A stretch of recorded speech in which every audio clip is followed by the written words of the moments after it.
The date is December 21st, 1995. Survivor is Leo Smilowicz. Last name at birth is Smilowicz. The interviewer is Louise Barbaro. The city is Phoenix in the state of Arizona. The country is United States of America. And the language is in English. My name is Louise Barbaro. Today's date is December 21st, 1995. I am conducting an interview with survivor Leo Smilowicz. The interview is being conducted in Phoenix, Arizona. Good afternoon. Good afternoon. What is your complete name? My name is Leo Smilowicz. Would you spell that, please? Sure. Leo and Smilowvic.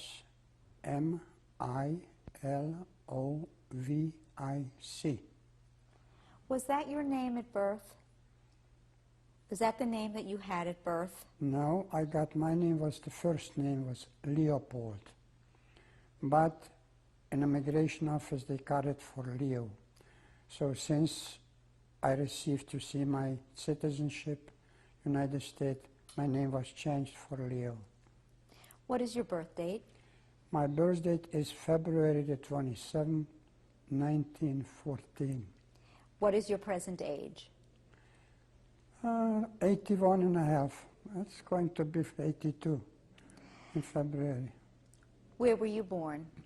I was born in Patskanyova. It's a small village, 7 kilometers long.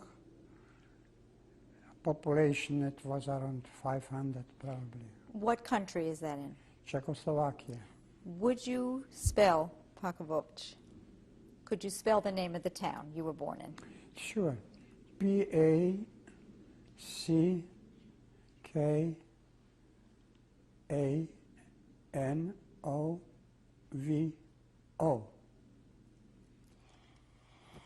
Can you tell me what your life was like growing up in this town?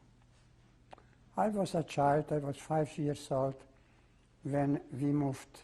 The whole family moved from Patskanyova to city Mukachevo. So Mukachevo was the city that you would remember best. Yeah. How would you describe Mukachevo? In which way?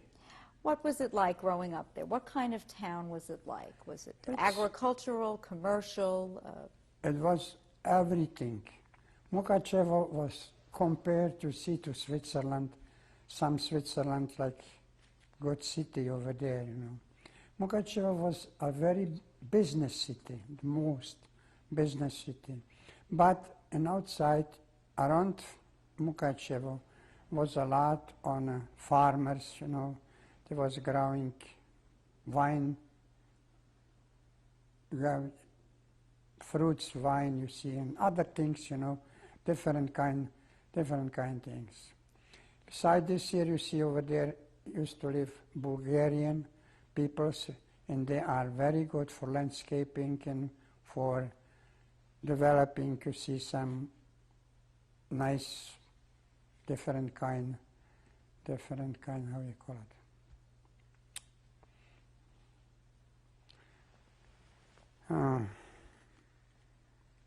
See how stupid I am?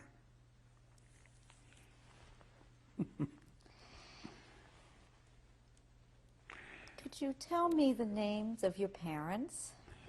My father's name was Marcus Samuel Smilowicz. My mom's name was Henne Smilowicz. Did your father have an occupation? Yeah, he was a landscaper, landscaper, a small farmer, He got 2 horses, and about 2 cows and some property around, and nice gardens, big gardens was more than properties because it was a lot of fruit trees over there. And your mother's name? My mother's name? What was her name? Hannah. And do you know her maiden name, her name before she Sure. was married? Schwartz. Can you describe how some of the Jewish holidays were celebrated in your home? My father, he was an Orthodox Jew, you know, and he celebrated in this way, an Orthodox way, you know. It was nice. We take share, you see, we are gone in the synagogue, you know, and from synagogue we got a holiday dinner or a holiday lunch, you know. And around the table was children, you know, and it was nice to see it, you know, to enjoy it. Did you have brothers and sisters? Yes. How many did you have? We were together, you see, we were 12 children. 12 children. It was 4 boys and 8 girls. How many years of schooling did you have? Myself, 8 years. The Jewish community in Munkach, when you were growing up and living there, how many Jews would you say lived in Munkach? Munkach, approximately, I think, you know, was about around 20,000, 25,000, between 20 and 25. Did you have non-Jewish friends growing up? A lot of them. I was raised up, you see, in school, you see, was lots of no Jewish boys, you know. We played, you see, soccer together, and we just grew up together. Did you celebrate a bar mitzvah? Yes, I do. What do you remember about it? It was a nice party, and I got a speech, you know, and everything was like it's written in the Bible. Did you personally experience any anti-Semitism before your town was occupied? Did you personally have any anti-Semitic incidents that happened to you? Not exactly. Not exactly. I used to live with boys in Mukachevo, you know, like friends. We was playing together. We was playing the most soccer, you know, was over there, and volleyball, you know. I don't feel it too much now. How did you see the changes come in your... Were there any changes that affected your life as Hitler rose to power? Yeah. What did you see? What you say, over there start anti-Semitism, you know. Because my friends, you know, my neighbors, which one I was grow up together and we were in school together, they don't want even to talk to me. Yeah. One was, his name was Sidor. His father was an officer, some officer, and he was working for the government, you know. He was a Hungarian type and background Hungarian. And I can tell you, he told me, you see, in Hungarian language, you see, don't talk to me, I don't want to know you more, and that's it. Yeah. What happened when your Munkach was occupied? How did your life change? My life changed very, because, you know, I saw it, you know, and I thought it's not be good, you know. Something is wrong here, you know. And I talked, you see, my father, Dad, you see, it will be good to run away from here. But he said, you see, my son, how can we run away from here? I don't have so much foreign money, you know, then I can use it and I can pay for somebody, you see, to take us over there, somewhere, you know. And this wasn't all, you know, it was very bad because, let me tell you, the Hungarian Mukachevo occupied the Hungarian army, the Hungarian people's everything. They call it Szabad Csapatos. Szabad Csapatos is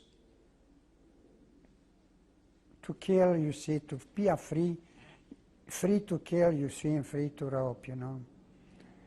It was like the German, you see, Nazis, the same thing, you know. And what's happened this year. Then they kicked out, my father used to have, after he moved, you see, to Mukachevo, He used to have a coffee. He used to have, you see, a grocery store. And they kicked him out from grocery store and from the coffee and restaurant. What out. year was this? 1938.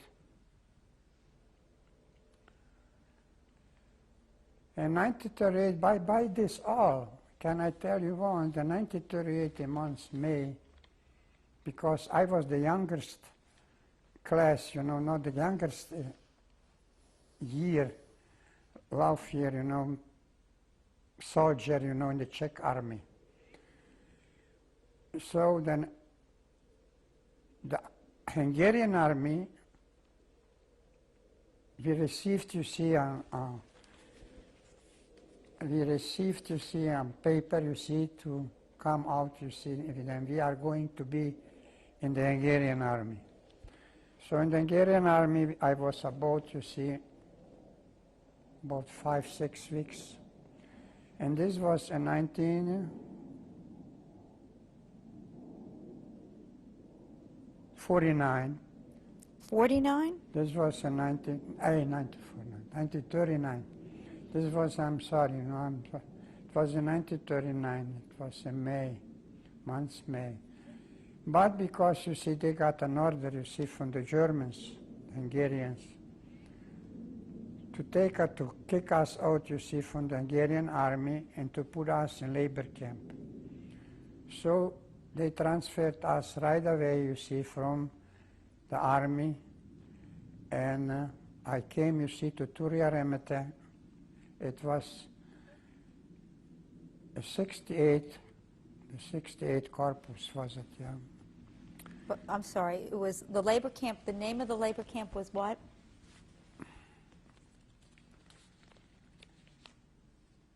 '68 labor camp number, it's company number, 68. And where was this? Where was it? In Turja Remete. This was in Turja Remete, yeah. So anyway, I was transferred to Turja Remete. We were over there in Turja Remete till 1939, let me see, 1940. Yes, 1940. 1940, they let us go, you see, for 3 months. I was 3 months home, and I get married, you see, and after 3 months, they just take us back, you see, in labor camp. And I came, you see, to Matesalka. You were married when you came home, correct, in 1940? No, I wasn't married. I was single. But you came home and got married? Yes. What was your wife's name? Sarah Farbenblum. Yeah. And, you know, they transferred us again to the same corpus, you know, to the same, and to Matesalka. Matesalka was in Hungarian country, you know, Hungarian country. Over there I was till 1940.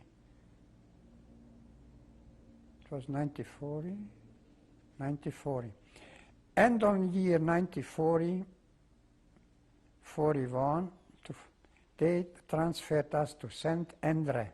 St. Endre is about 15 kilometers, you know, from Budapest. At these, let me just stop you for a minute. At these camps that you were at Matesalka and the one before it, what kind of work were you doing in these camps? In first one, we was cutting, you know, removing trees and make the, you know, pieces, you know, from the trees, you know, about 1 meter long, you know.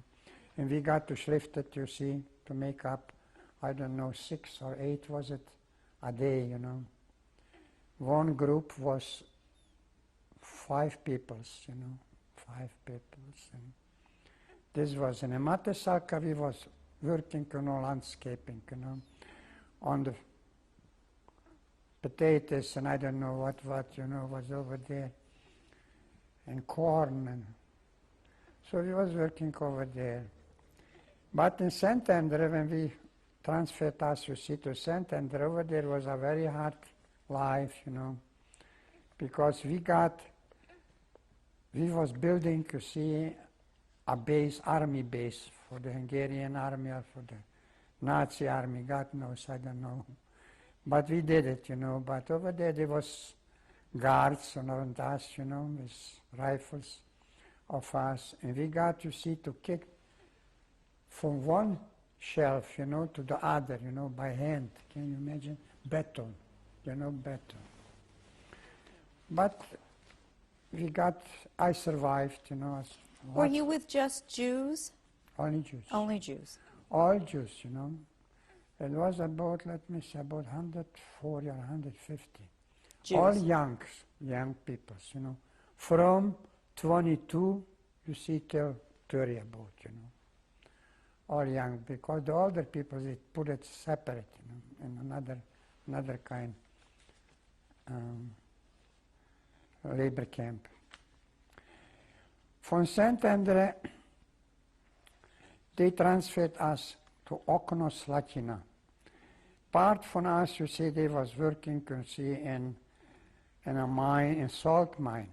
And some from this was working also on landscaping. Where was this? Okno Slatina is on the border, Romania and Czechoslovakia. The first Romanian city over the bridge, you know, was Siget. The name from the city, very nice city was it, Siget.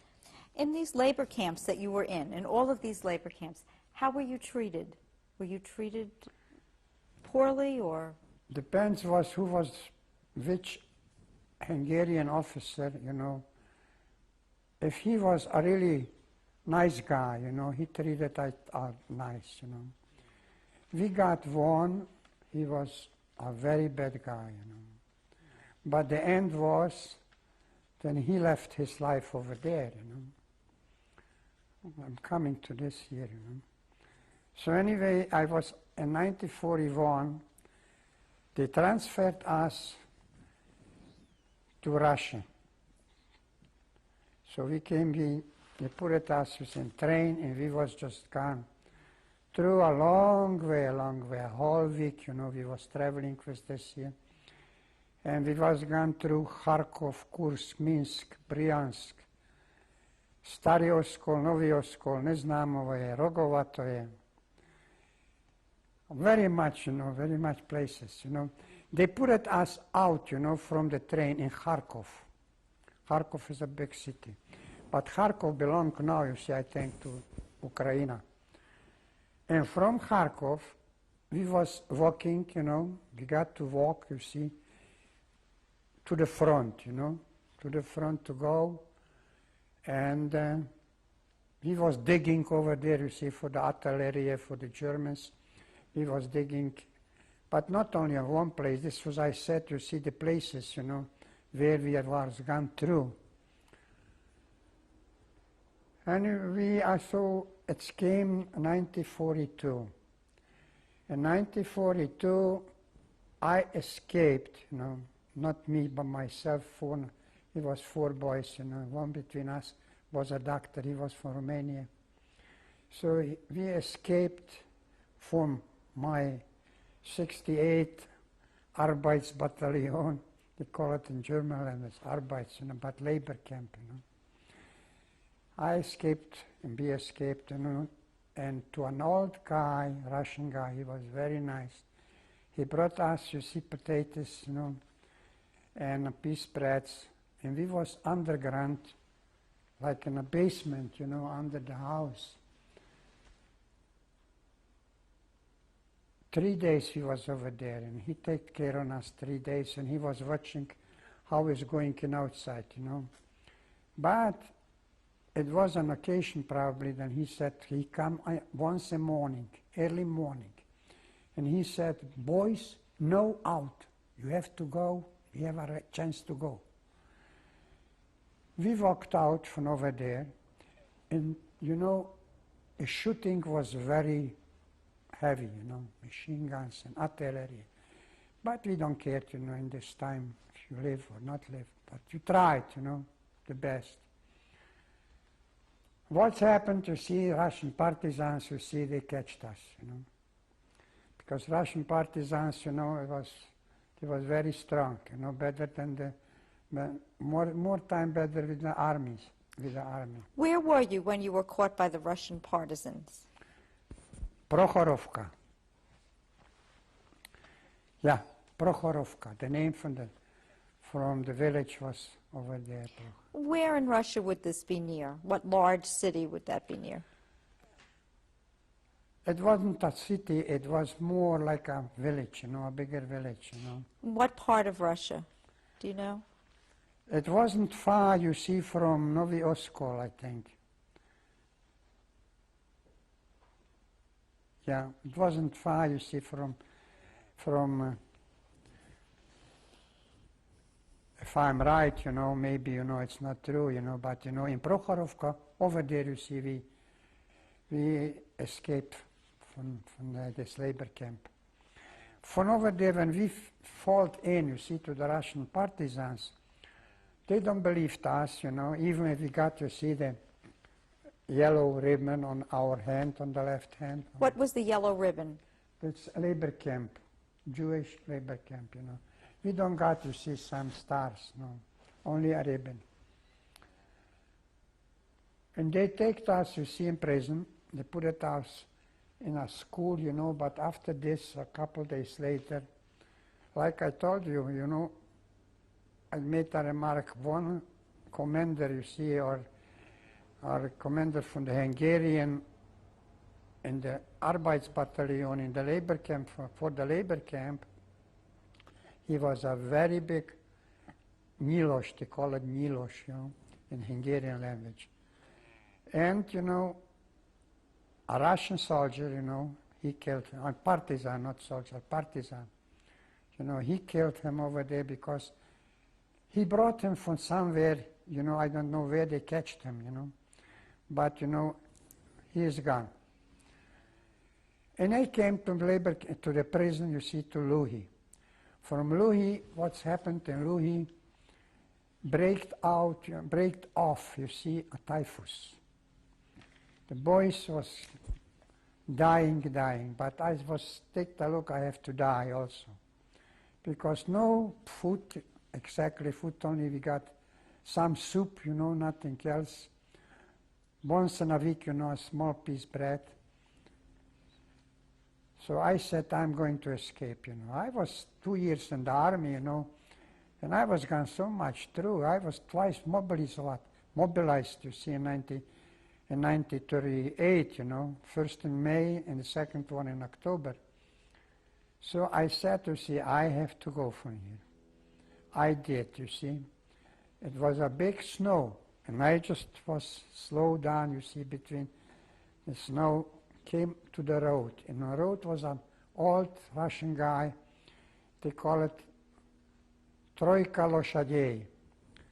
Troika Loshadei. That's a horse, you know, and the horse has so like skis, you know,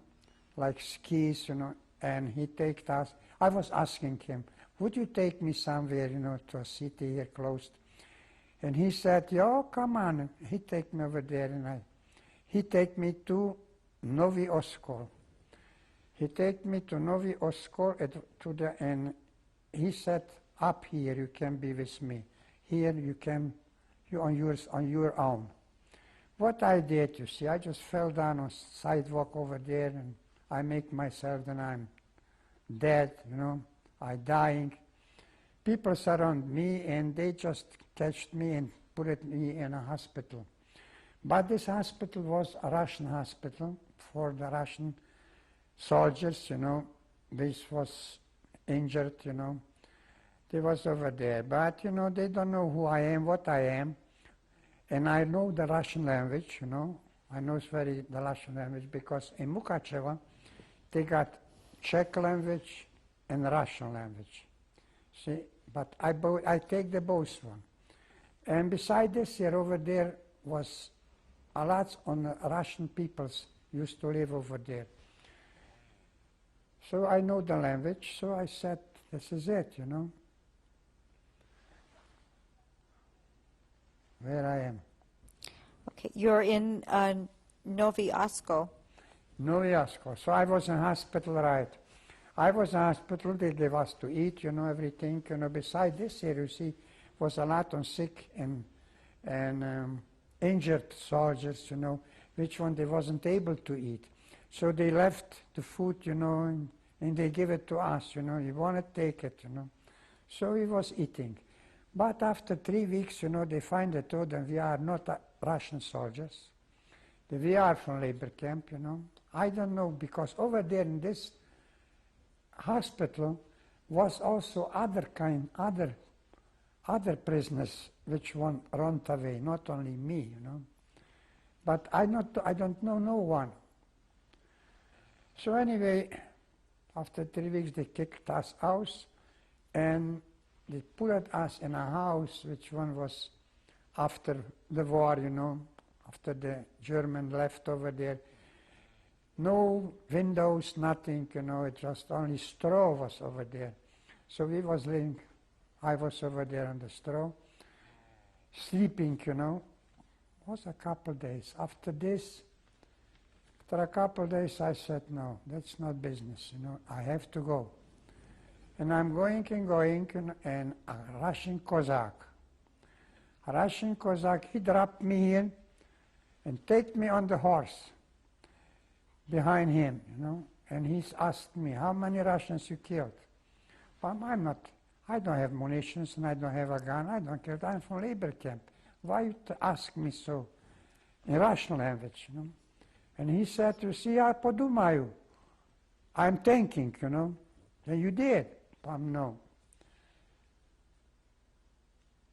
And, you know, he takes me over there to Kommandatur. Kommandatur is to the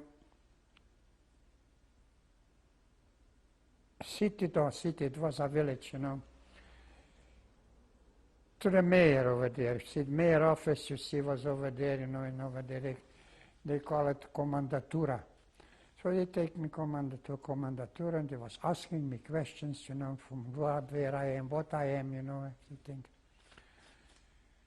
And they sent me away from over there, you know, to Usman. So I came to Usman, and I was over there working, you see, over there was tank division. If I remember good, it was the 32nd Tank Division, and we was working over there. We was cleaning up the tanks, you see, and cleaning, and the mechanics, you see, to help for the mechanics. I was over there about 3 weeks, I think, you know. This is the Russian army you're talking about? Yeah. You were working for the Russian army? Yes, in Usman, where the tank division was over there.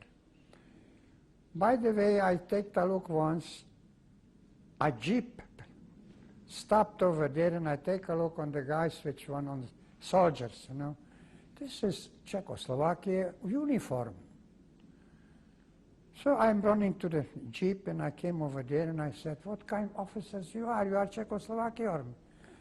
Yes, we are. You don't know that we have an army here? No, I don't know nothing about it. We got an army in Russian, which one was organized, and it was in Buzuluk. Buzuluk is Kuybyshovska Oblast, state Kuybyshev, you know.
Is December 21st, 1995. Leo, we left off on the last tape with you talking about that you saw a Czech army Jeep jeep. with 3 officers. What happened next? I'm going over there, and I was asking him, like I see you are Czech, you have Czech uniforms, are you Czech officers? And they was asking me, you don't know that we have here an army? And I said, no, I don't know nothing. I was in labor camp, I'm a Czechoslovak citizen. And they said, you see, you want to go to Czechoslovak army, we don't leave you here. Because you belong, if you are Czechoslovak army citizen, so you belong to us. So I thought, you see, I appreciate it. I would be happy. You see, I told him right away. Then I was in 2 years. I was in the army draft, you know, by the 6th Infantry Division, and they know it, you know, very good. It's 1/6. The biggest infantry division in Czechoslovakia was Olomouc, in city Olomouc. This was a big city, only army, 90% army. You know? And they told me, you see, they promised me, don't worry, we take you from here, you see, but it's going to take time, a week, 2 weeks, and you are going from here to the army. Okay, someday, you see, a Russian sergeant, you know, come to me and said, "Как familia? What's your name?" And I say, "I'm Leopold Smilowicz." "Uh-huh. Are you from Czechoslovakia?" "Yes." "So I take you away from here, and you are going, you see, somewhere else." So I was asking him where I'm going. So he told me, "You are going to Krasnohorsk." Krasnohorsk is about 15 kilometers from Moscow. By the way, I have a remark, you know, the Germans in 1941, by the first attack, they was 15 kilometers from Moscow. And I was over there in Krasnohorsk, you know. And from Krasnohorsk, I was staying over there a couple months, and from Krasnohorsk, they sent me, you see, to Yefremov. I came to Yefremov. Over there was army doctor in Czechoslovakia, army doctor, you know, and over there was one stop, you know. And they take me to the doctor. He checked me up, and after 15 push-ups, you know, he told me, he is knocking on my shoulder. He said, "You'll be a good paratrooper." So I said, "You see, come here." He said, "Congratulations, you'll be a good paratrooper. And besides this, you know the language. Good, you know." I told him, I speak good German language, I speak good Russian language. Очень хорошо, very good. Because paratroopers, you see, if they jump between, you see, the enemies, between Germans, and he knows the language, you know. So it's very good, you know, we know where he is, and he understands what they're saying and what they're talking. In Yefremov, you see, they put me in uniform, in Czech uniform, and everything, and they start to give us training, you know. They trained us like in the army, you know, because over there was Russian training. I got Czechoslovakia training 2 years, you know, I know this all. But, you know, you have to do what the order is. From Yefremov, after training, you know, we came, and they commended me to the paratroopers, to the 2nd Brigade. 2nd Brigade to the 1st Company. Company, so the 2nd Brigade, the commander from the 2nd Brigade was Colonel Woves. His name was Woves. And I was over there, you know, and they trained us. No, you see, to put together a parachute, you know, you have really to know, because you're playing with your life. So they teached us, you know, they trained us, and they take us to jump. We got the Czechoslovakia army, they received Douglas planes. I got it on picture. Douglas planes, from which one we was jumping. Sometimes they take us about 120 kilometers to Tula. The name was Tula, the city, and over there was different planes. So we tried not only with Douglas planes, but with other planes. But what kind was it? I don't remember, and I don't know. Because we just walked in, you see, jumped out, and they take us again in the train, you see, and back, you see, to Proskurov. Yeah, we came to Proskurov. We was exactly trained good, you know, and they made us, you see, we made a big parade, and we, the Russian army, the Russian commanders, they agreed, you see, to go, to send us, you see, in battle, to go in combat. We start with Studebackers. In this time already, United States sent it for Russian Studebackers, on which they put it on the Katyushas. You know Katyusha? It's machine guns. It's like machine guns, but fire machine guns. Some has 12 and some has 32. 11. 12 bullets at the same time, you see, but not bullets like right bullet. It was round bullets, you know. So round bullets about, you know, they gun on. And it was fire, you know. No bullet, but fire is gone out from this here. And the burning everything what the way was. So we came, you see, from Proskurov, we came from Proskurov to Bila Tserkev. Bila Tserkev, over there was a hero, Yarosh. Kapitan Yarosh was his name. And we walked in battle, you see, a lot on. But first of all, you see, we liberated Kiev. Kiev take time, you see, to liberate, because over there was a big sugar factory, a big one. And the Germans, you see, it was about 5 upstairs, you know, floors, 5 floors, about, you know, a building, you know, by the sugar, it was, factory was a big building, and over there they was hiding, and they were shooting. We lost over there a lot on soldiers, you know. So, but we take it, Kiev. We liberated Kiev. From Kiev, we start to go to Zhytomyr. We liberated Zhytomyr, Volyn, Lodz, Tarnopol, Rzeszów, Przemysl. Let me stop you for a minute. What actually were you doing when you liberated, for example, Kiev? What was your job? Oh, we was automatic. We got automats, you know, to make machine guns. Automat small machine guns.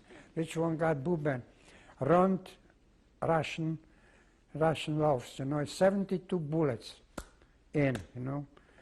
And you see, we just fired, you know, we just fired all around, you know. It was artillery over there, and it was minomets, you know what minomets is, you know. Minomets is, you see this, you put it in, and you just hook it on, up, and it's burning out, you see, it's going. This can damage it, even a tank, you know, even tanks. Were you also a paratrooper now? No. You were not a paratrooper anymore? No, I belonged to the parachute, but they needed help, you know. Not the all brigade was parachute, and parachute was if they needed to jump between the enemies, like we had to do once, you know. But otherwise, you see, you could take share, you see, only forwards to front, you know, in combat, in battle. Where did you actually jump? Where I jumped, so let me, 1 minute, you know, I tell you. From over there, what I said, we came to Krosno. Krosno was organized to liberate Czechoslovakia in Krosno and in Kroščenko.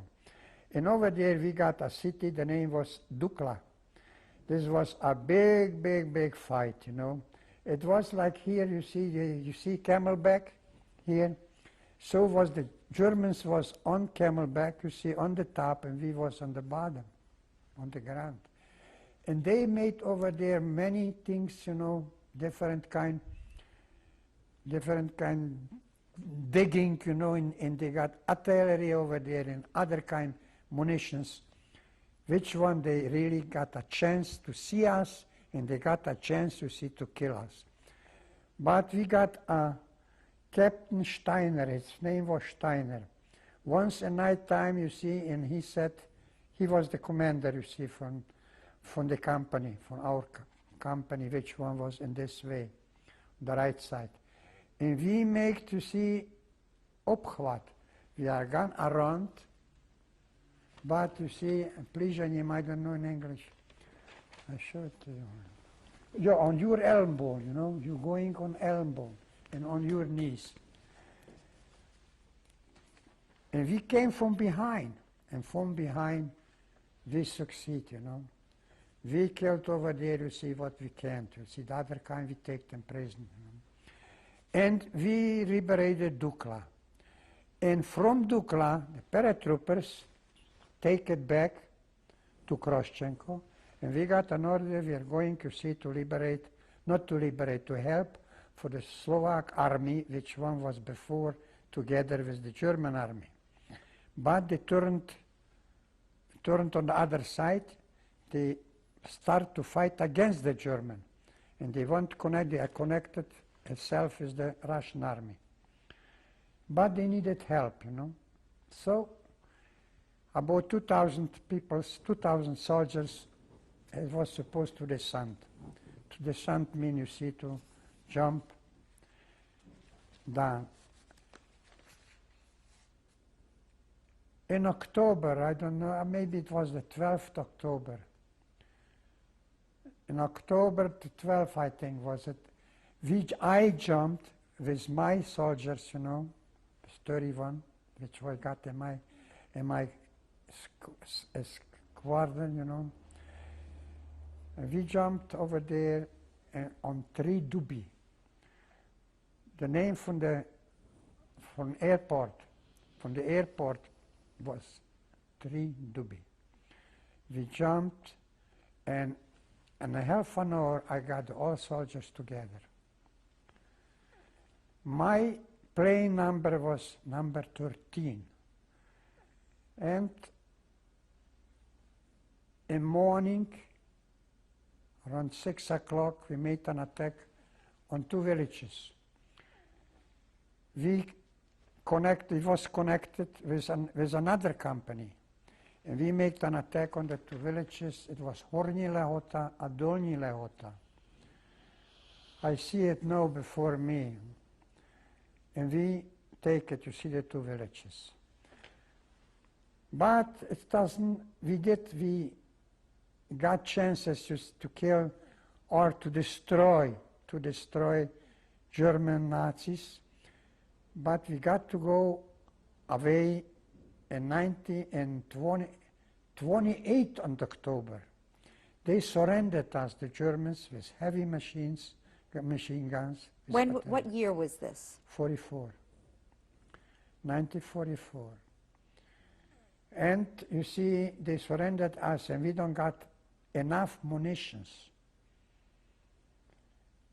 So we got an order, we received an order from General Osmanov. That was a Russian commander for the all Slovak territorium over there. His name was General Osmanov. To go in the woods,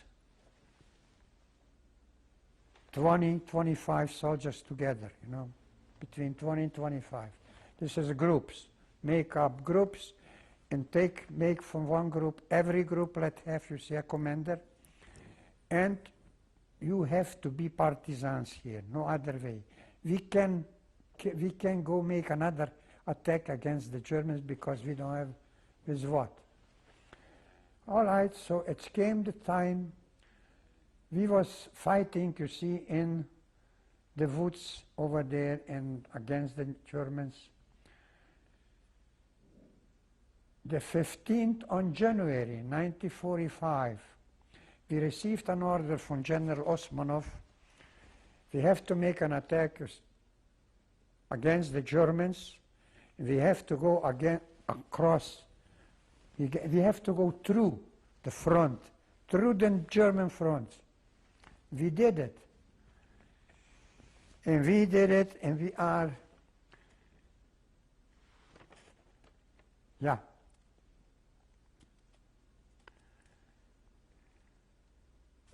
The name, when we made the front, when we went to see the fight, we came to Brezno nad Hronom, during Brezno nad Hronom. From Brezno nad Hronom, they take us to Poprad, you know, and they take us over there in a guarantee. They take us in army bases, you know, army bases, and they checked us up, like to rest, you know, to take a rest. Garantena, yeah, they call it, I don't know in English, but garantena is you are over there 7 days, and they check you up if you are healthy or not healthy, if you are able, you see, to fight, not to fight. And they check, they give you other new uniform, because since October, you know, till January, I was in the same shirt, you know, in the same shoes, everything the same. We don't got nothing, you see. But it was very good in Poprad. They take on us care. From Poprad, after a week, you know, we are gone back and fight. Back to the battle.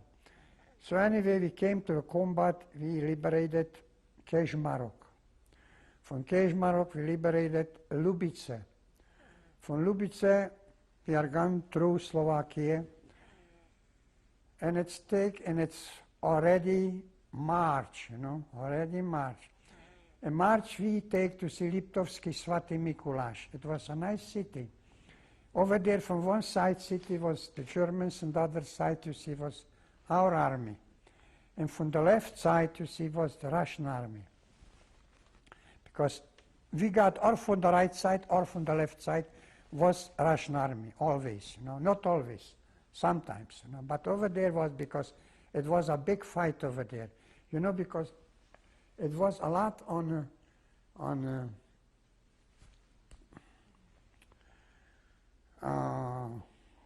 mountains.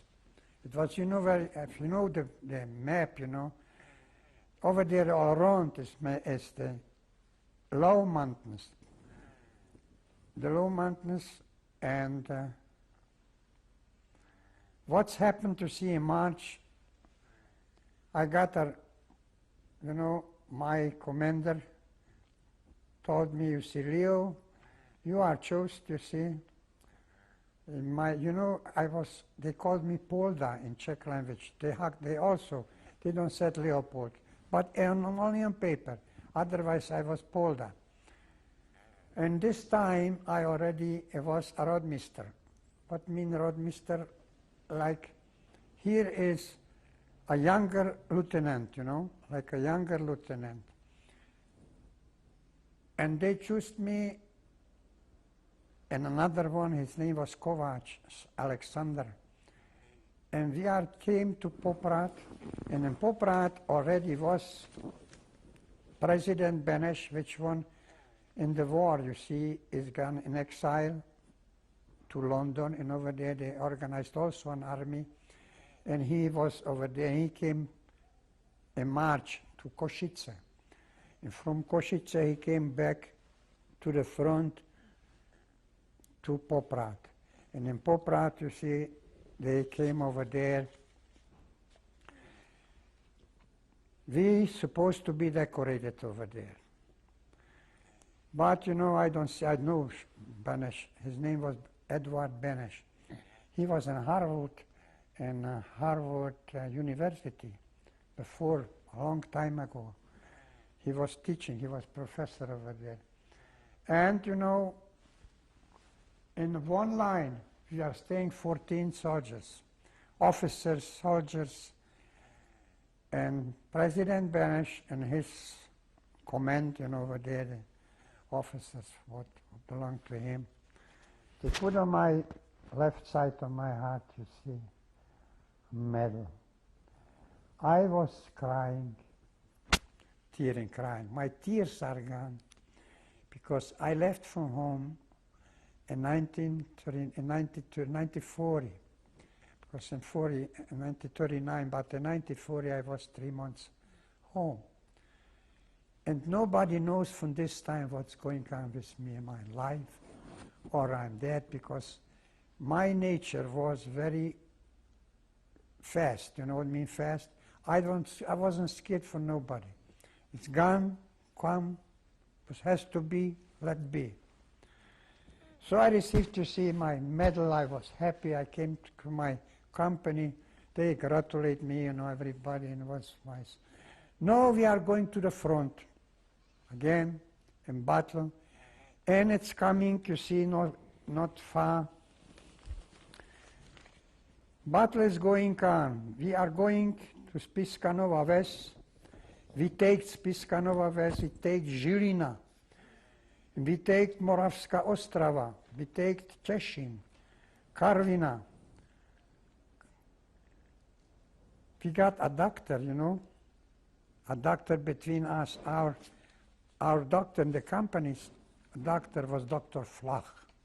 And he was born over there in Karvin. So he stopped over there and he was gone to see if his parents, what's happened with his parents, but his parents, he don't find it more. So anyway. Where were you now? Let me stop you for a minute. Where are you now in your battles? Where? In Slovakia. You're in No, Slovakia. we are in Czechia. No, they call it Mern, Morava. It's Mern, Bejmen, Czech, Slovakia. No, we are going close to see to Czech. We were in Slovakia, right? And from Slovakia we are going to Prague, you know, to Prague. So were you still jumping at this point? No, we not jumped yet. We want to jump. We came to Opava, Karvin, Brno, Hradec Králové, Hradec Graz in German language. It's a very nice city, Hradec Králové. And this was about the 5th on May. The 5th on May. The 5th of May was an order to put on us, you see, then we are going to liberate Prague. We jump on Prague. I mean, we are going to liberate Prague. What's happened? We are ready to go. The planes are ready. Everything is ready, you know. And we're waiting for the order to go in the plane and to jump, to start. Nothing going on. Why? Because the Russians, they don't let us go because, you know, they want to liberate Prague, Czech. But was closed, and the truth was this year, it was the 8th on May. Somewhere was end of war, but the end of war was by us in May the 9th in morning. May the 9th, because over there is a different time, you know, different time between London, you know, or between over there Prague. It's about 8 hours or 9 hours different. So we came over there, was the 9th. This was liberated Prague in 9th. Who liberated the Russian? So we are coming after this, we was marching, you know, to Prague. We came to Prague, they put us first day in army places, you know, army bases. And they, about 2 days later, you see, they fixed us up. No, everybody nice dressed up, you see, in uniform. We are going to make a march, you know, to march through Prague, through Wenzelter. They call it Wenzelter. Anyway, we marched, second day we marched, and it was very nice. But the fifth day is an order that we have to go from Prague. The whole second brigade, the paratroopers, they have to go to Banska Bystrica. Because over there, you see, we helped a lot, and we have to go over there. No other way, we go. So we came over there to Banska Bystrica. I was over there, and in August I take vacation, and I go to Mukachevo. And in August had his wedding, you know. And when I was over there, you know, we are staying the family together on the wedding, and I see approaching 3 soldiers. But when they came closer to us, one was a lieutenant, the other one was soldiers. They came to me and they asking, about ID card, you know, what I'm doing here and why I'm here, and if I have some papers. Okay, I got papers, very good papers, but it wasn't enough, you know. Next day, I got an order from lieutenant to go to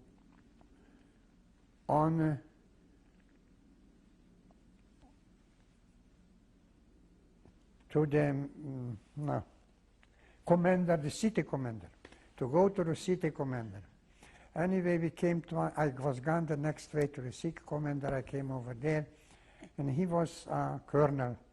Nice guy. He took a look on me, and he was asking me questions, you know. I said, and he told me once, he shook hands with me, and he told me, you see, listen, Polya, they called me Polya, the Russians.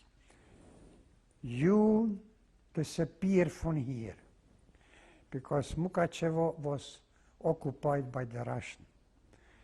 And go away from here. Even if he grow up, even your family is here and everything, you are in uniform and they take away, nobody's going to help you. You are going to stay here, because you belong here. You want to go, disappear from here. So I talked to my sister, you know. She is in Israel. Her name is Yafa. I have her on the picture. I told her, listen, but she was a very smart girl. I told, do you have a good friend here? I need to sleep here by somebody. In the morning, I got to go from here. So they take me, you see, not far from the train. Not far from the train, they take me over there. I sleep night, in the morning I take the train. High de la Casa. So I came back, you see, to Banska Bystrica. From Banska Bystrica to the end, to November, there was an order, you see, if somebody want to go, who is Czechoslovak citizen, can go to Prague. Can be transferred, you see, to Prague in the army. So I was transferred also to Prague, came to Prague, to the 5th Infantry. Came to the 5th and was 3G Masaryk Infantry. And someday we got, you see, a crime guy, a Nazi, which one we needed to transfer to Liberec, city Liberec. Me and another officer take them and 2 soldiers. We take them over there to the court, you know, to the army court, because Finishes.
December 21st, 1995. Leo, we left off with you talking about you are now in Prague. You were transferred to the 5th Division Infantry. Before you go any further, let me ask you a question. Did you ever capture any prisoners of war yourself? Yes. What did you do with them? What was that like? I have still what I captured. I have a knife, a pocket knife, and I have a whistle, and I have, how do you call it?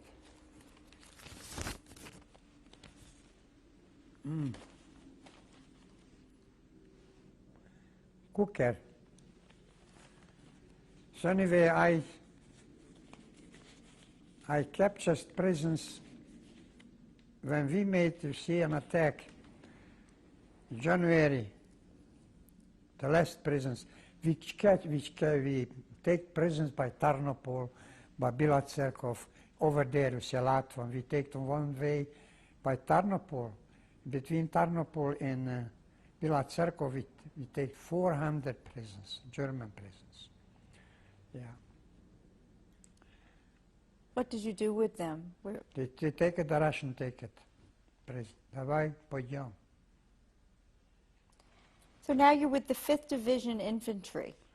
What did you do 5th next? Division Infantry, you see, I was over there and I was transferred from the 5th Division to the 14th Division to Liberec. I was in Liberec, I came to Liberec, and first of all, before I came to Liberec, you see, I met Ruzena, my wife Ruzena, by the train, and I take her to Prague. When I was transferred, you see, with my colleague and the 2 soldiers, one colonel, German colonel, to Liberec, because the law say, you see, an officer, if make a crime, officer has to escort him, you know, officers. So he was 2 officers, but he was a war crimer, you know, he killed a lot of people over there. Who's he? Who are you talking about? I'm sorry, I'm not following you. I'm talking about, you see, a Nazi which made a lot of crimes in city Liberec. He escaped from Liberec to Prague, he hid himself, but they catched him. Do you know his name? I don't remember. So you had to accompany him? Is that right? Yeah, me and my colleague, you know. We got to take him over, you see, to Liberec, and to give him, you see, to the army court, you know. So over there. And when I was gone back, you know, to Prague, so I met Ruzeno by the Prague, by the train. Ruzeno is your second wife? Yeah. What happened to your first wife? She was gone in Oswiecim. She left in Oswiecim. Did you have any children? No. I was 3 months married. So your wife went to Auschwitz, first wife went to Auschwitz. Yeah, she is gone in gas chamber with her mother. I talked to her brother, you know, she got 3 brothers, which one survived, you know. So I talked to them, but, you know, she don't survive. So then you met Rosena. I met Rosena, and this was the reason, you see, that I want to come, you see, to the 14th division to Liberec. And we came, so I was transferred to Liberec. I was over there, and it was 1946. Yeah, it was 1946, and 1946. I was still in the army till June the 6th, after June the 6th, they discharged me. I was asking to see the division commander, you know, then I want to go back, you see, to my life, you know. I don't want to be, they want to take me, you see, in school, and I don't know what to make for me, but I got it enough.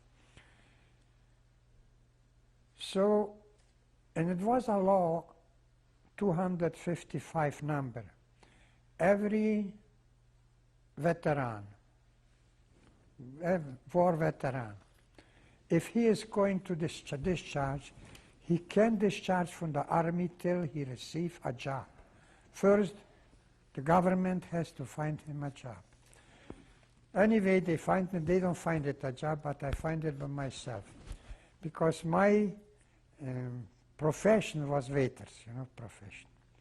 And I met a guy, and he was the referent.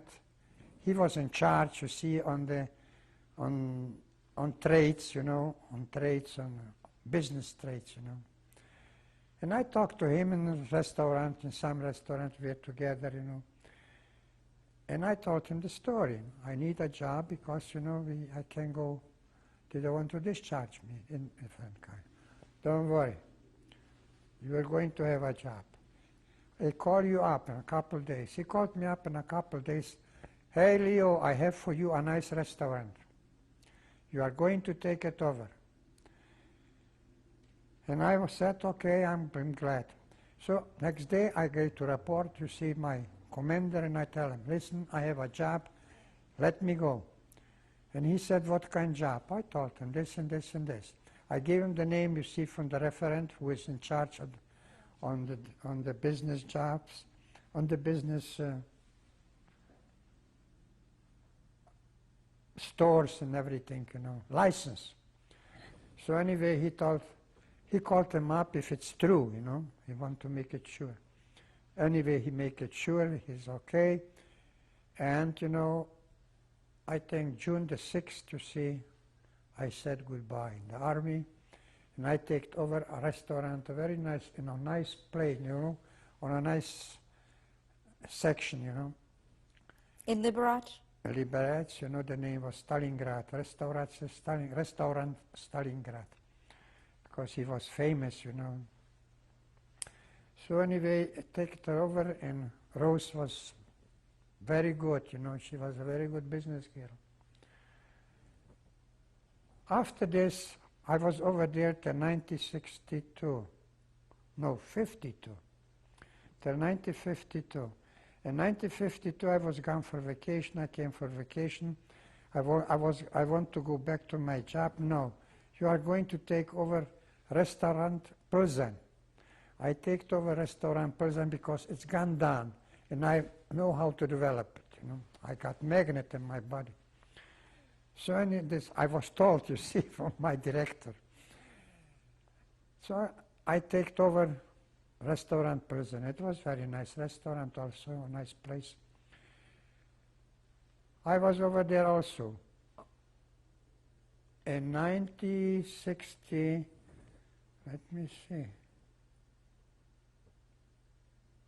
This was 52, 56, no, about 56. In 1956, I think, they came again. You see, I was gone for vacation. I came for vacation. I was transferred again. I take over Hotel Radnice. The name was Hotel Radnice. It was a big place, it was 80 employees. It was Celestine bar. It was a nightclub, It was a cafe. It was a restaurant. It was a buffet. Very nice. And I was over there again about 5 years. Over there they did it, they don't let a manager or a director on the same place more than 5 years. Because you are very together, you don't see problems, you don't see what's wrong, And the people you see, they are very good to you, and you are very good to people, But you have to develop something new. So they take me from Hotel Radnice. I was over there to Hotel Imperial. I was in Hotel Imperial till 1965. In 1965, 1960. I came to the Imperial in 1960. And in 1965, by Hedy was a bar mitzvah. Who's Hedy? My sister. Hedy, her son Mark, who is doctor, neurologist in Denver, his bar mitzvah. And then I came to his bar mitzvah. So I said, I'm going to try if they let me go. So I tried, and they let me go. Under one condition, you know, if I came back. If I came back, okay, so. When I was here, my brother-in-law, you see, he promised me this and this. He's going to buy on some apartments, and I'm going to be the manager. I'm going to be doing better than over there. When I put it on my application, you see, to let me go from over there, I got a big problem. They was trying, you see, to break my neck, you know, because over there was the Communist Party. And I got all my sisters, you know, and everybody was here in the United States. They said, you see, I'm over there like a spy, you know. This is the reason that I am not in the United States, I'm still over there. But this was just, you see, an excuse. Because, you know, they don't let me go because I was an officer, and I was 1 year before on training on German border again. You know.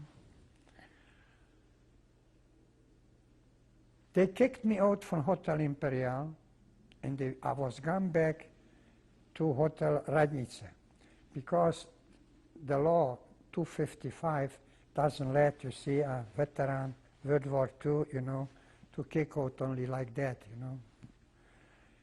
So they put me over there, and finally, 7 times they refused my applications. They don't let me go. But I find a guy, you know, who helped me, and my sister also, you see, helped me, Hedy, to receive an affidavit. Only I have to go. So I came to the commander or to the officer who is in charge on passports, you know, and on visas, you know. And it's take time, a couple of weeks, you know, again. And I find the right guy, and I was gone through. They give me a passport, and I got a visa, and I can go.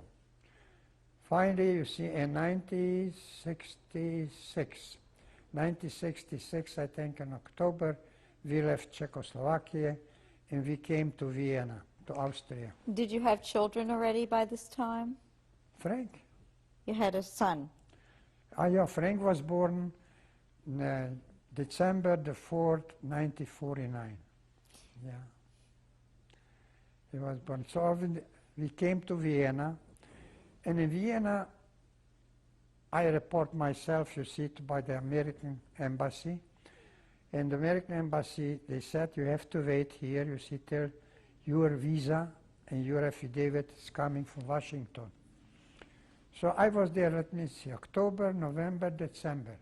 In January arrived the visa, and January the 5th, I think, we came to United States. My sister, she was waiting in New York, you know, me. They take me to Atlantic City. I got over there 2 sisters in this time, in Atlantic City. So they take me over there, and I was, and a couple days later, I came to Phoenix. Hedy sent me tickets, you know, plane tickets, and I came to Phoenix. And they put me right away in a couple days. I made the arrest, about 4 days, 5 days, and they put me in a job to be a manager in apartment management. It was very hard because I don't know the language exactly, you see. How can you rent 28 apartments if you don't know to talk? But Louis, I can tell you once, I rent apartments, you see, in 2 weeks for all apartments was rented. They was laughing, you know, Frank and Rose was laughing, you know, how I speak English, you know, with the tenants, but it was okay. After this, you see, I thought, you know, this is not a future for me. I was 52 years old, you know, it's not a future to be a manager in apartment units. I'm going never to have something, only a check, you know, payroll check. And how much, you know? So I said no. I told Arthur, you know, he was my brother-in-law's name was Arthur. I told Arthur, I have to see to do something else, you know. I got a cousin in Los Angeles. No, before Los Angeles, I got here Ruzeno's sister's brother-in-law. He got in New Jersey, Springfield, New Jersey. He got a delicatessen. So he wanted me over there in the delicatessen. But I was over there 10 days and I said, hey, Bachi, I can work with me. You don't know this business. I know the business, but you picked up something, you know. I can work with you together. And I got another cousin in New York, in Los Angeles.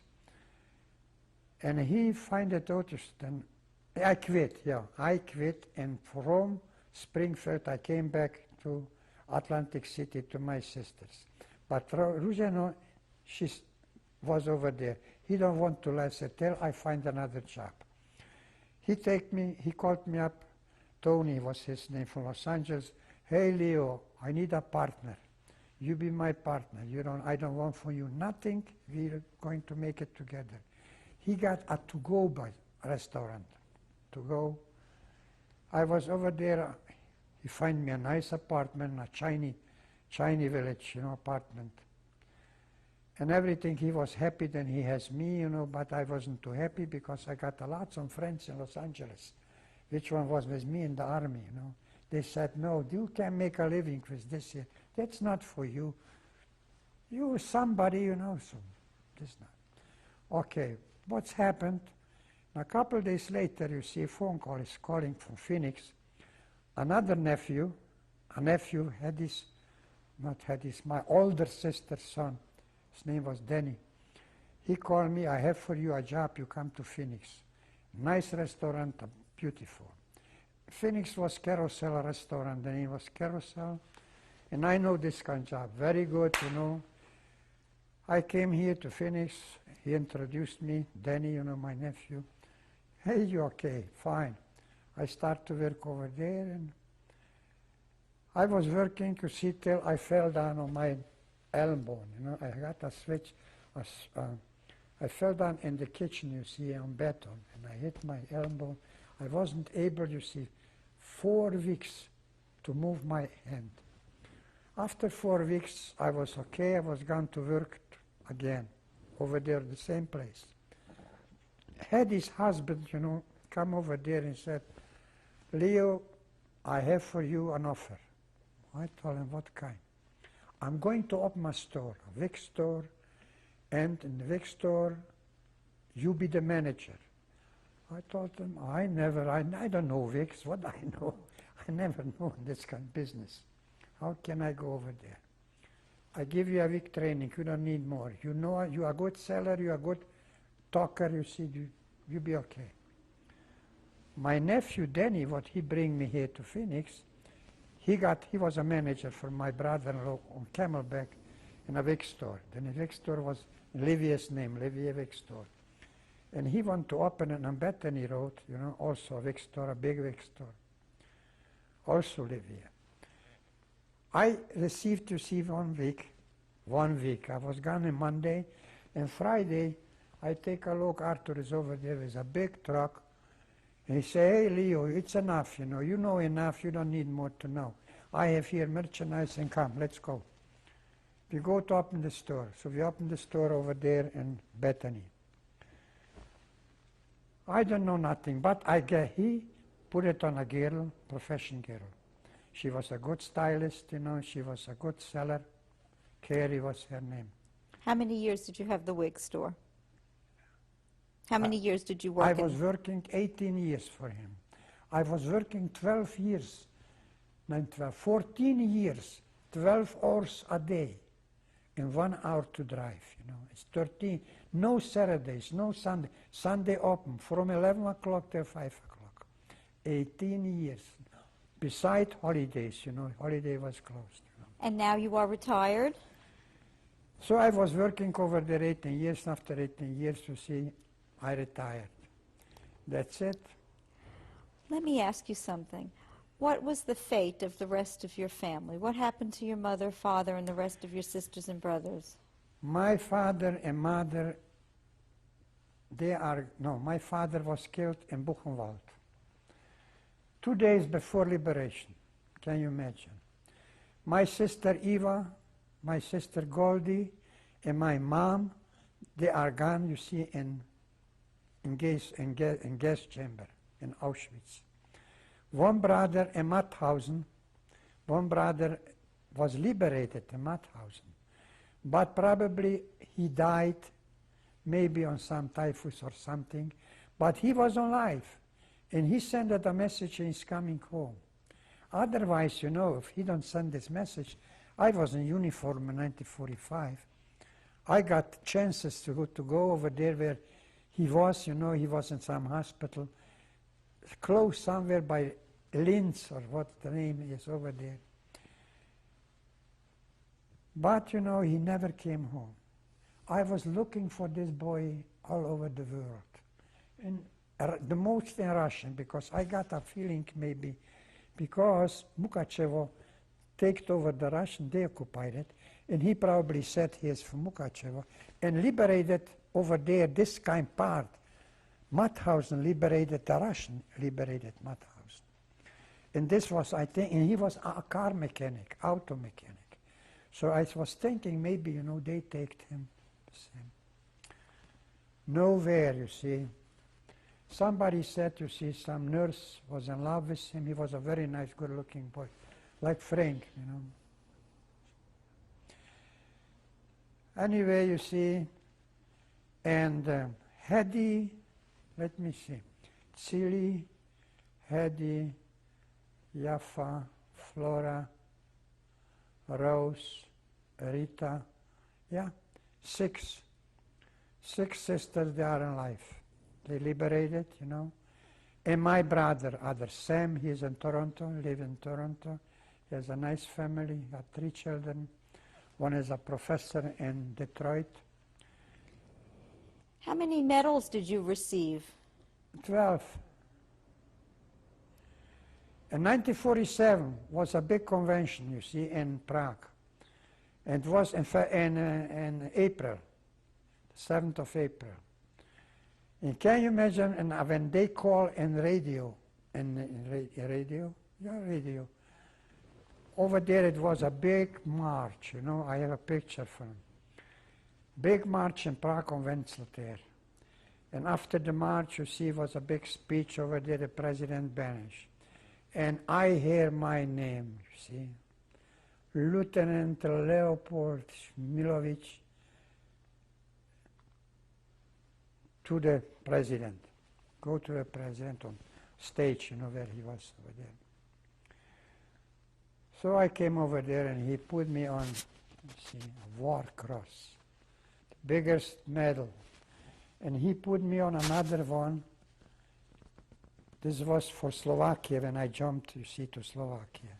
The Slovak Pop sent me also a medal. I was very proud of myself. Rose was over there, you see. She was proud because my colleagues all, they was around me, you know, and they were so happy. And we was sitting, we are gone together to a restaurant. You know, it was nice. Did you know, when you were parachuting and when you were capturing Germans, did you know what was going on? Did you know about the crematoria and gas chambers? Were you made aware of that? I find it out in 1944 when we captured prisons. In between the prisoner was one prison, a Hungarian soldier, which one was from my city, from Mukachevo. Can you imagine? He was a fireman in Mukachevo. So anyway, when I don't let him go in prison, I let him go in prison, but I was asking for the Russian lieutenant to take care of him. And he was really a nice guy. He must go, you know, he wouldn't go. But if the fireman is, they take the firemen over there in the army to send, you know. It was something wrong, so he wouldn't go by himself. So anyway, you see, the Russians take it over and they send them to Siberia, they send them all over the country, you know, and they make the resort. You know what I mean, resort? they was asking, you know, got people's, which one, what kind of profession he is. Which German he got a good profession, you see, they left over there, you know, for a time. Otherwise, you know, I was okay, you know. So did you know about the crematoria and gas No, chambers? no, I don't know nothing about it. And I don't believe them exactly 100%. But what's happened, you see, when I liberated, we liberated Sadagura, not close from Sadagura was a small city. I think, here is Volin. Where are you? Lodz. Lodz was a Jewish city. Even the cities was written, the name from the city in Jewish language, you know. Over there I find a doctor who came back from Siberia, you know, because this was liberated over there, this part. So he came back from Siberia and he got with him a doctor and his wife. And they know it, they find it out. They find it out from prisoners, for other prisoners, you know, what they did over there in Poland, because he was gone through Poland. I came in Proskurov, was over there a grave, to show it for us, you know, 30,000 engraved, you know. So then I know it, but I don't believe it, and you are not thinking, and you are in combat, you know, and you want to save your life, and you want to kill the enemy. You're not thinking, you see. You forgot for parents or something, you know. What did you think happened? Did you have any idea of what happened to your parents the whole time that you were in the Czech army? Where did you think your parents and the rest of your family was? Did you have any idea? No. They don't know about me since, and I don't know about, hey, I received a letter from my mom, can you imagine? When I was still in the 68 labor camp, you know, number 68, I received from my mother the letter, you know, and I put up this letter, you see, in my boots. I used to have boots, you know. And I put up this picture, and I got a picture. So I put it in picture this here together in my boots, you know. Yeah. What advice would you like to give to your child, to future generations, after going through what you did and after being in the Czech army? What advice would you give for the future? My advice I give for the future, no more war. And if we want, you see, to save, not to have war, we have to be very careful. You see what's going on here in the United States, what's going on in Germany, what's going on in France, what's going on in Italy, what's going on in Austria. Then the Nazis over there, they have Nazi organizations, and the same thing did Hitler. Hitler started also in this way, you know, and this break out the war, World War II, you know. Is there anything else you'd like to say before we end? Is there anything else you'd like to say before Yeah, we I end? want to say this here then. And all schools will be good, you see, if the teachers in school remind the Second World War, and this what the Nazis, what Hitler did with million and million peoples. Only 6 million Jews are gone. And how many Russians are gone? Around 20,000. 20 millions. And first attack what Hitler made on Russia are gone 5 millions. On Ukraine, 5. Yeah. So this is what I say, you see, no more war and no more Nazis. And to have peace on the world, to live in peace and to love each other. That's it. Thank you very much. You're welcome.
And the date is December 21st, 1995. Leo, would you introduce your wife? Yeah, that's my wife, Smiljovic. Would you like to say something to one another? I can say once, I'm happy that I married my wife, Ruzhena, because she helped me a lot. She helped me a lot in the business, you know, when I was working, you know. She helped me a lot, in the speeches, you know. I used to make speeches in the schools, universities and high schools for students, you know. But she corrected me a lot, and she was very good she was very good educated, this girl. Yeah? Well, I don't know.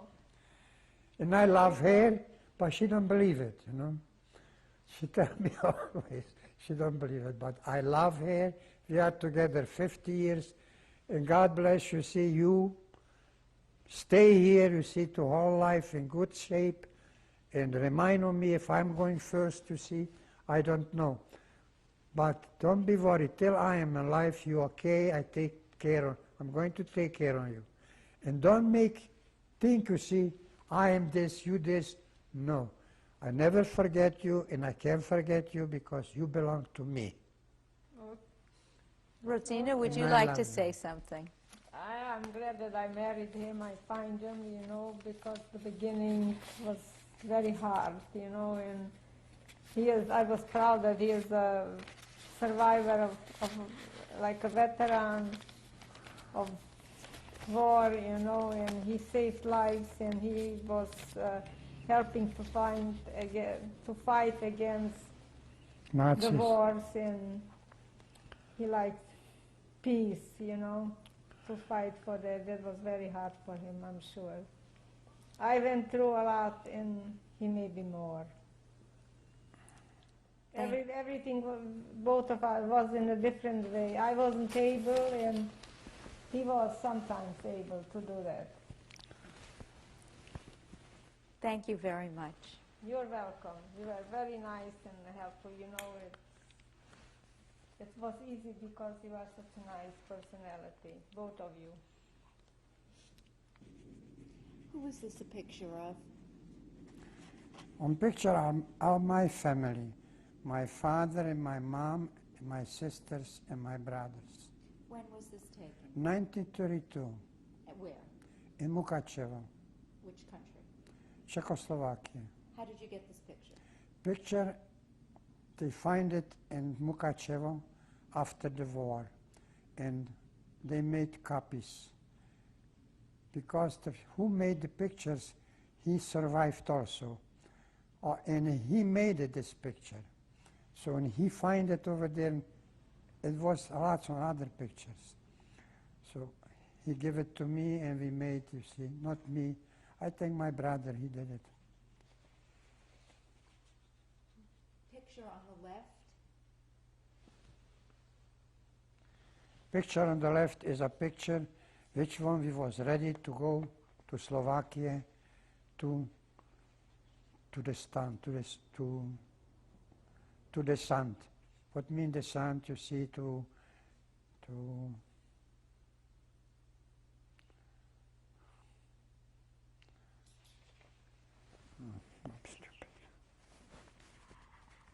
stupid. Is that you in the picture? No. We are inside. We are inside. This is the plane where we was supposed to jump on Slovakia.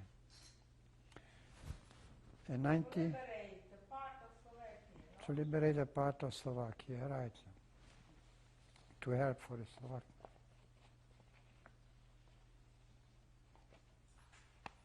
A picture on the right.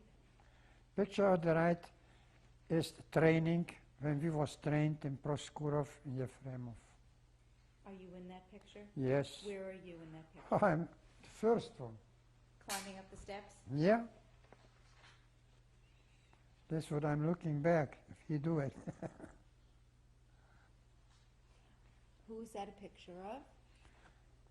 Oh, that's myself, Leo Smiljovic, first lieutenant. When was this taken? This was 1957 Where? and liberates. What are the medals on your, That's a lot of medals. lot of medals? Who is this a picture of? It's my son Frank and myself, Leo Smilowicz, First Lieutenant, 2nd Paratrooper Brigade. What was the highest rank that you held when you were discharged from the Czech Army? The highest rank was under younger lieutenant. Who is this a picture of? This picture is the 2nd Brigade, 2nd Paratrooper Brigade in 1947, April, when it was a big march on Wenzelter in Prague. Are you in this picture? Yes, Where are you? I think in the second, yeah, on the second line. Second one from the back? No, from the right. Second one from the right? One, Right here. That's him. 1, 2, 3. I'm the third one from the right. Who is in this picture? This picture is 9th of May to liberate, What year? 9th of May. at 9th of May 1947. And made in Liberec, and we got, it was a holiday, 9th of May, is the holiday was end of war, end of World War II. So I'm commanding this kind of parade. Where are you in the picture? In the picture, I am on the front, the first on the front.